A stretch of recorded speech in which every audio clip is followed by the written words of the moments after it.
Wild beats, baby. Let's go.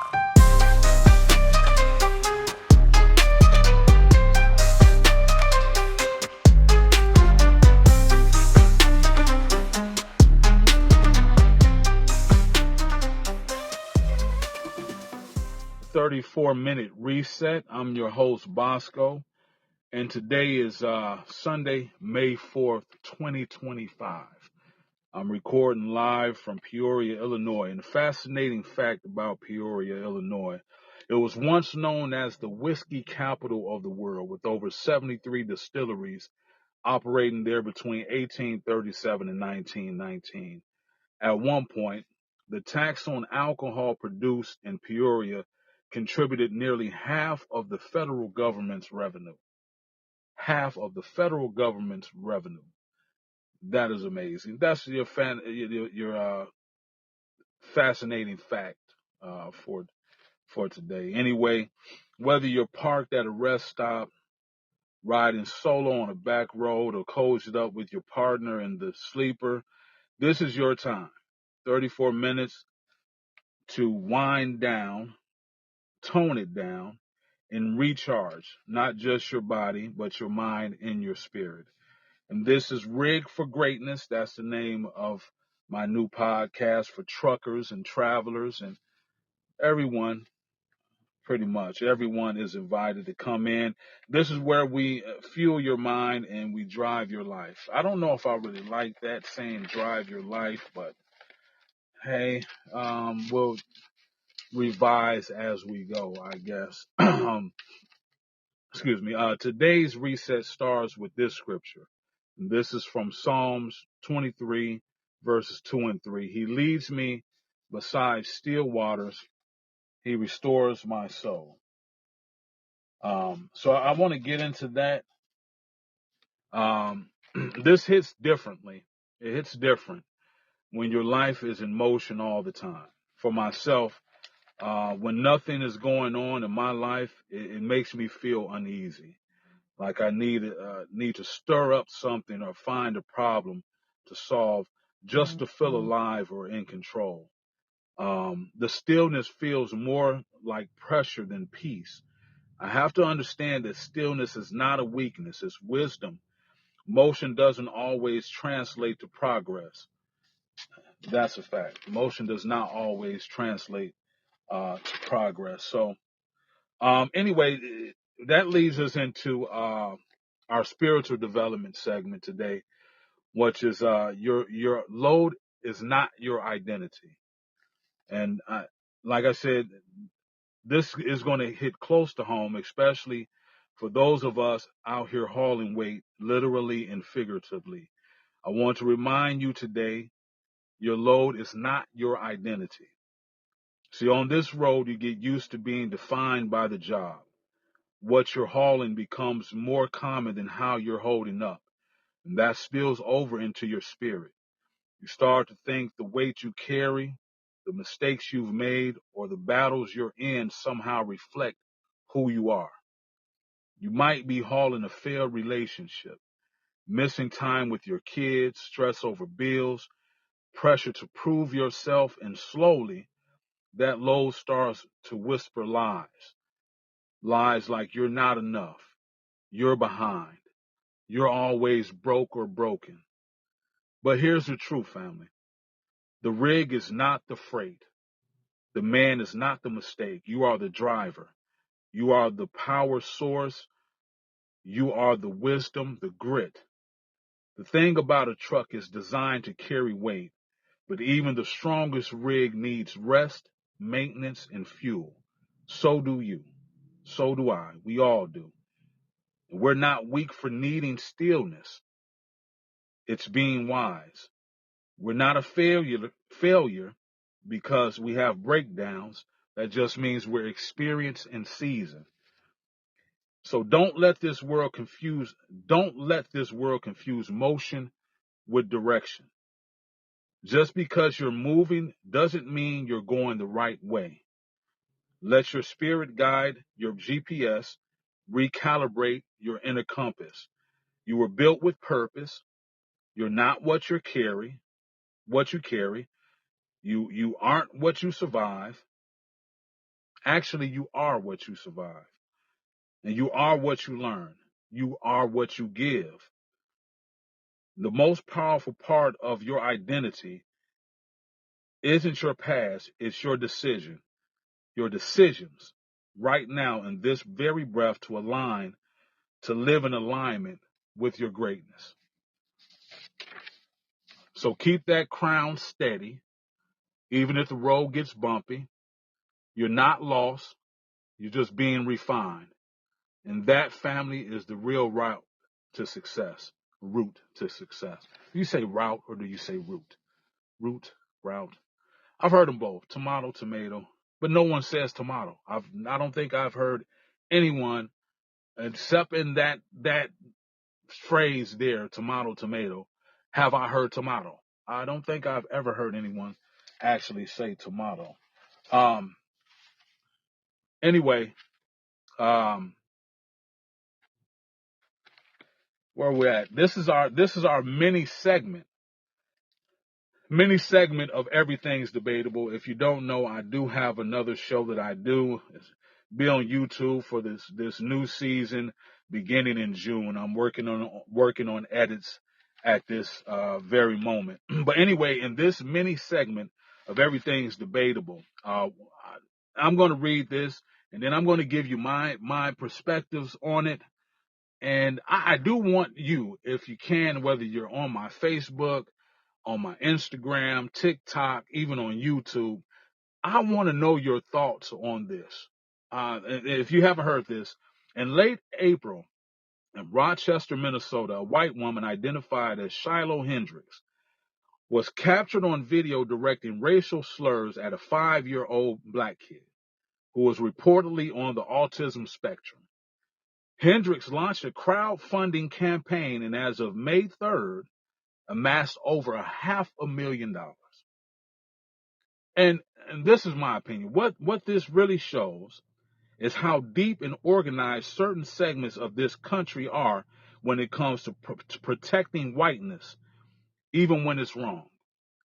This woman caught on video calling a 5-year-old black autistic child the N-word multiple times didn't just get sympathy, she got money.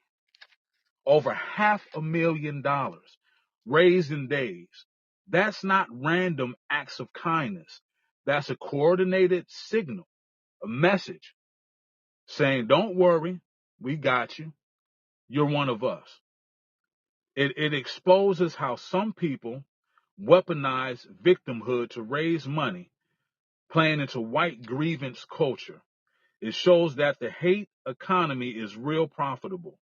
Outrage plus identity equals money. Racism still sells. And my thing is this.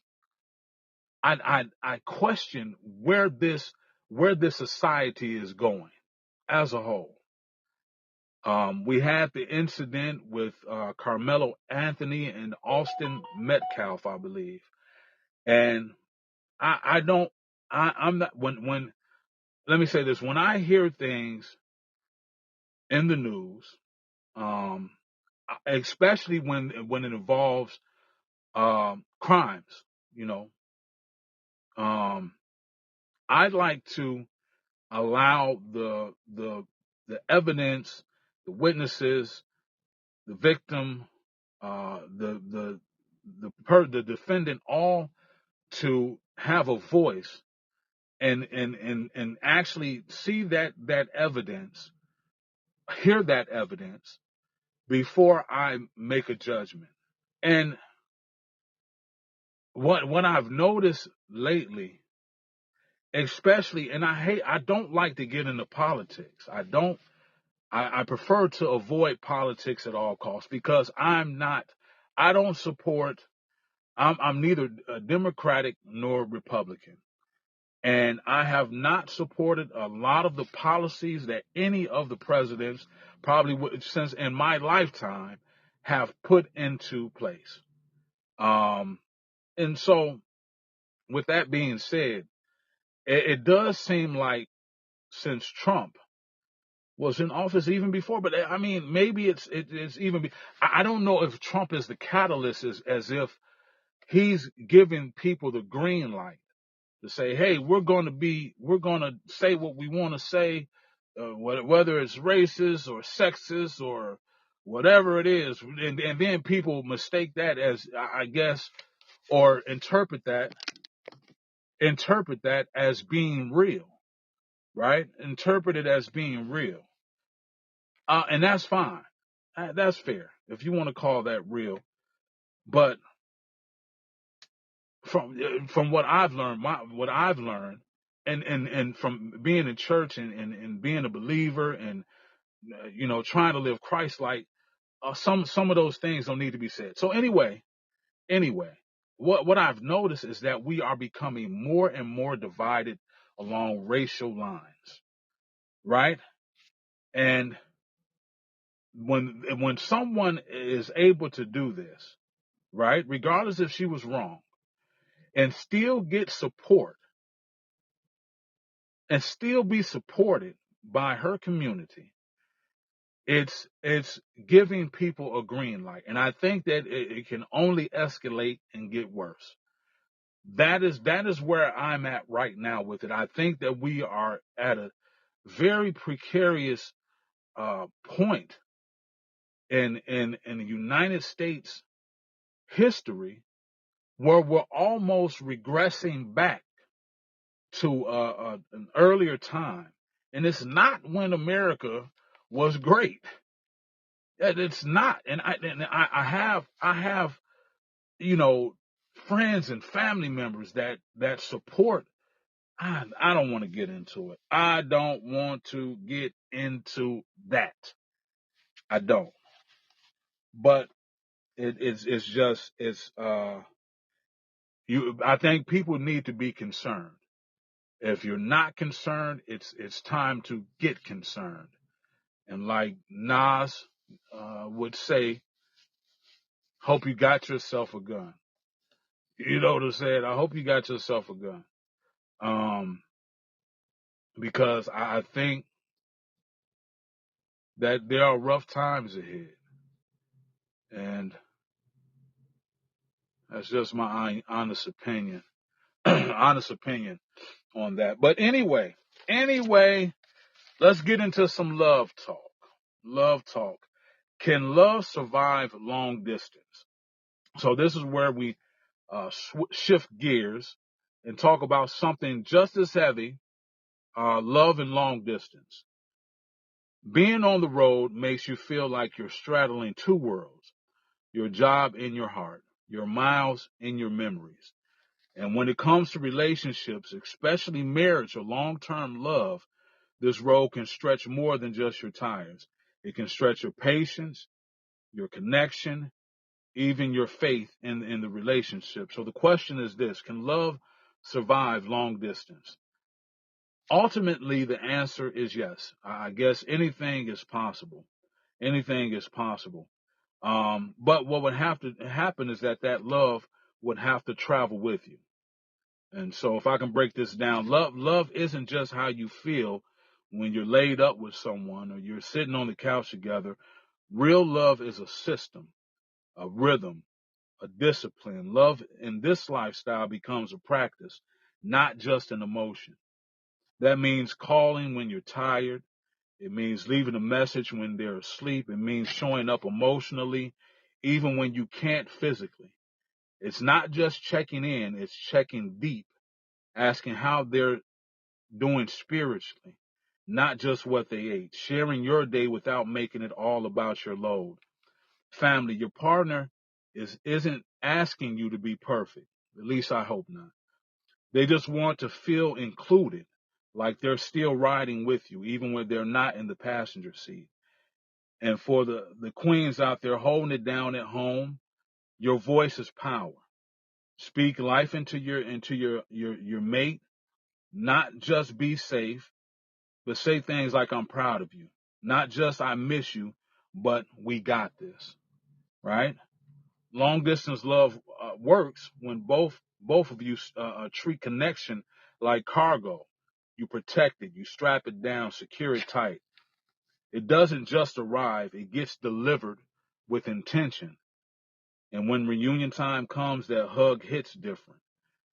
The silence hits peaceful. The love, it feels like home as it should. So don't be discouraged by the miles. And if the foundation is solid, the road can't shake it. And if both of you are growing together, each other, toward each other, if you're growing toward each other and not away, then even in the distance, the love is traveling right beside you, right? So that's our love talk today. Now I want to get into another, again, mini debate. Now I know people have been seeing this thing with Shannon Sharpe. It's interesting. I saw a video recently. He was with Cat Williams, right? Cat Williams. You know what I'm talking about. Money Mike. Anyway, in the interview, no, actually it was not with Cat Williams. What is this guy's name? Darnell. Uh, Darnell is Darnell. He's another comedian. Anyway, he's in this conversation, and Darnell is telling him, "Yeah, I got this girl. I met this girl, 23 years old." And Shannon Sharpe is, you got to watch the video. Watch the video yourself. But anyway, we know now that Shannon Sharpe was messing with a 19-year-old woman. 19 years old. I heard this guy, he was talking about the fact that she was on OnlyFans. Cause he was like, well, how did Shannon Sharpe even run across this person, right? How did that happen? And, he was doing the money, like, Shannon Sharpe is watching it like, yeah, turn around and throwing more money. I thought that was absolutely hilarious. But anyway, messing with a 19-year-old woman. And so this mini segment, are gold diggers to blame or the ones who feed? And so this is kind of related to that. And so the debate is the gold digger the problem, or is it the dude who keeps flashing the gold? Because when I think about it, I can, that's pretty much what Shannon Sharpe was doing. He wanted to have someone that was younger, maybe that was more appealing to him. And so he was on this OnlyFans, and I'm sure that now I wonder if Shannon Sharpe, well, he had to use an alias, right? I mean, he had to pretty much use an alias. I don't think that he would be on there using his real name on OnlyFans. So the only way that he would have been getting this young lady's attention is by sending money, right? So that's what it's talking about. Flashing the gold. You're flashing the money. And I'm sure that, he was tipping pretty good so that he would get that attention, especially if he wanted to pursue her, right? And so it is 2025. And so we've seen the influencers, the soft life content, the women chasing luxury, not love. But here's the twist. Some of these brothers want to be chosen for their wallet. They lead with money and expect loyalty. So who's really at fault?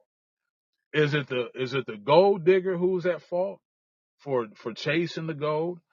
Or is it the men who are out here feeding them, that are flashing the money, that are, hitting their Snapchat, or I don't even know if their TikTok, if you're hitting their TikTok, their OnlyFans with all this money?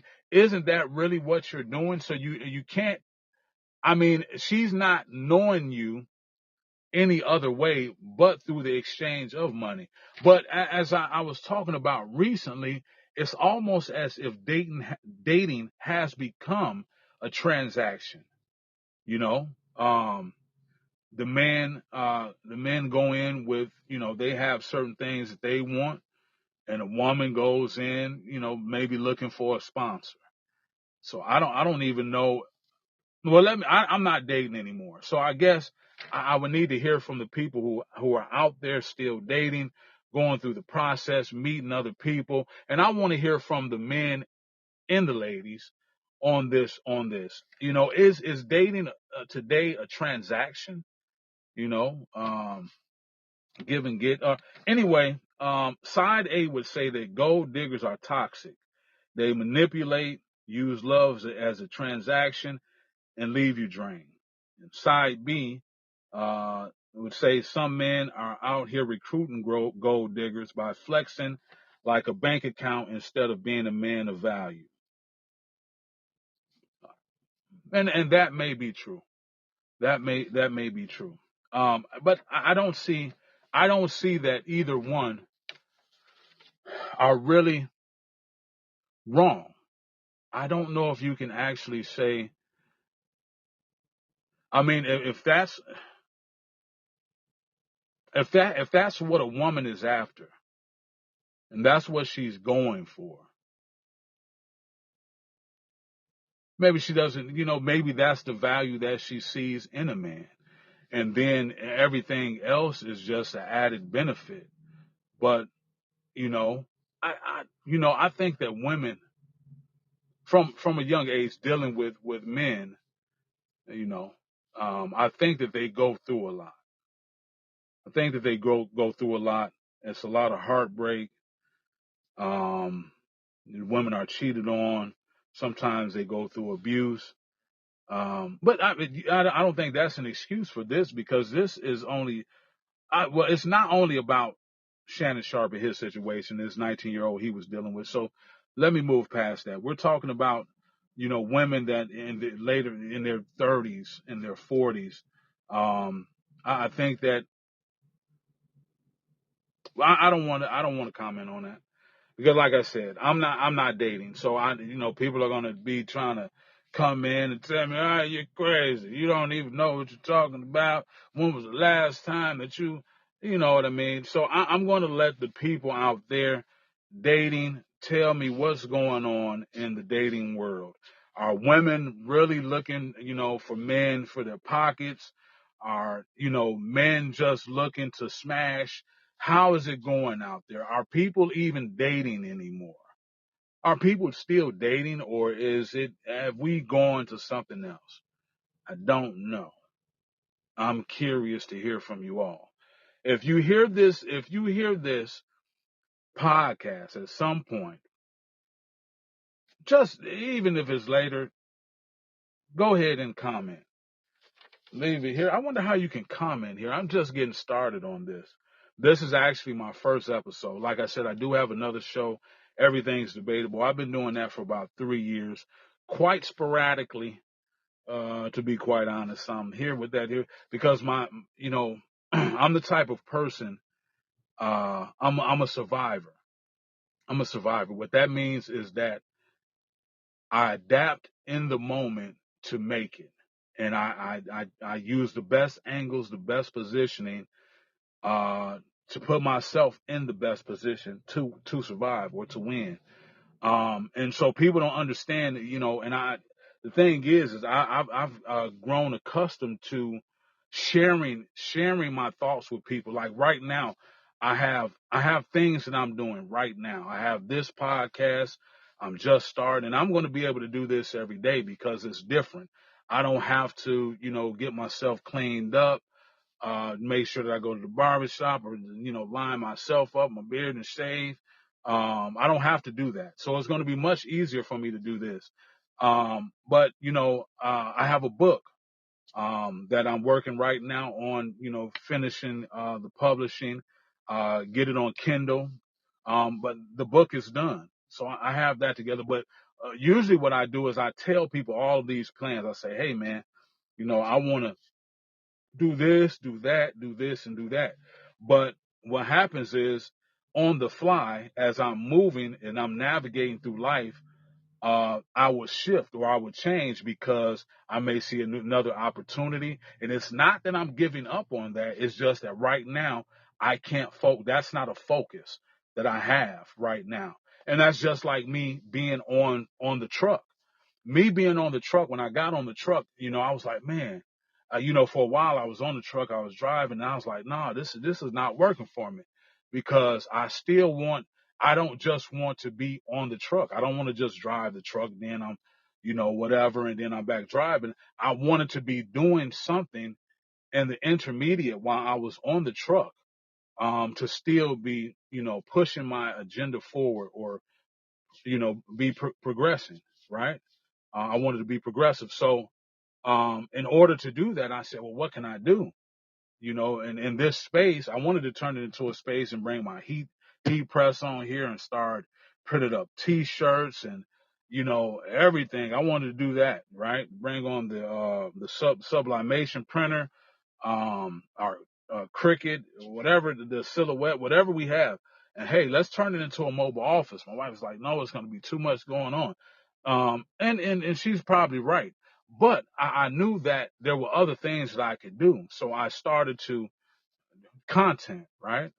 And so on Facebook, and I had focused for 2 years on Facebook.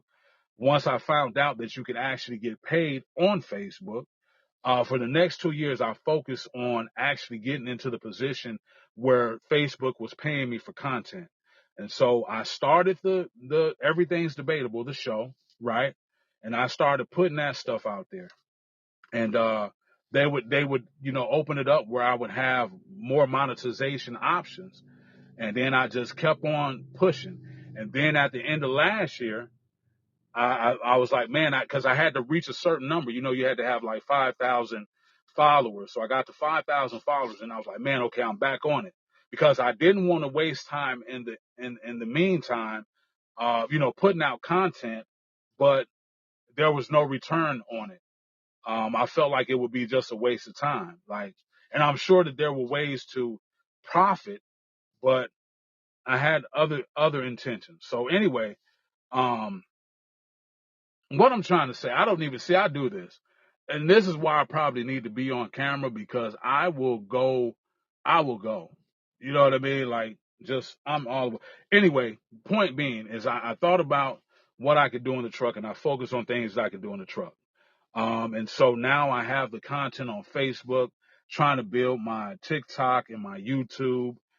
This podcast, like I said, this is a new podcast. Hopefully at some point in time, this starts to generate, some passive income, right? Hopefully. And if not, maybe, I can, convince people to go, look at my other pages, maybe, purchase my book, Crown of Thorns, that'll be coming out. Like I said, that I'll be publishing here soon.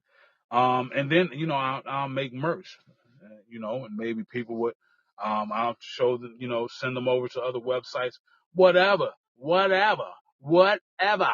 What I'm saying, what I'm saying here is, um, even though for the people who may know me, and even you yourself, even though people don't ever make people think because you are adapting, adjusting, revising your strategies, that you're failing. Have your blueprint, your map, or whatever you want to call it, of where you're going.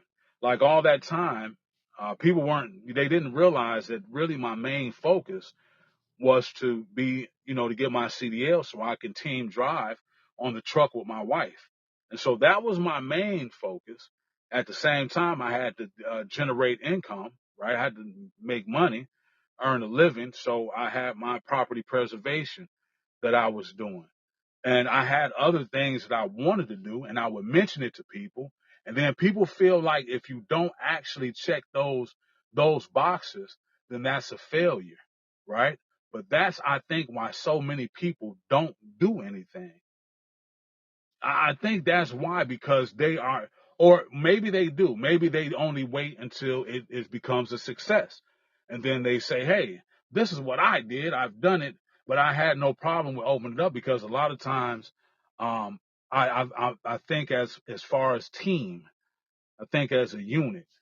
And I don't know why, because I've never had that. I've never had a unit. And so maybe it's something that I desire to have. I don't have that. You know what I mean? Some people have friends and associates that they've known for years. And so they come together and they talk and they plan and stuff like that. But yeah, it's just me. But a lot of times I do want that. So I'm always trying to bring people in. Hey man, this is an idea that I had. What do you think about it? This is what I wanted to do.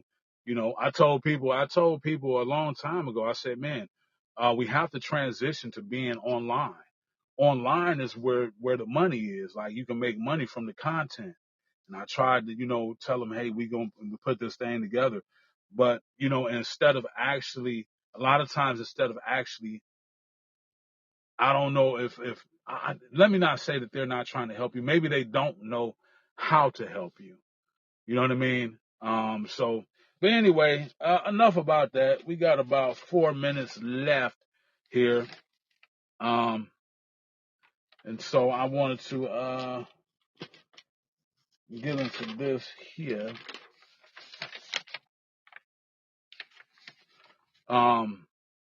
Matter of fact, we'll save that for another time. I'm gonna just keep on blabbering. I hope you enjoyed the show. Follow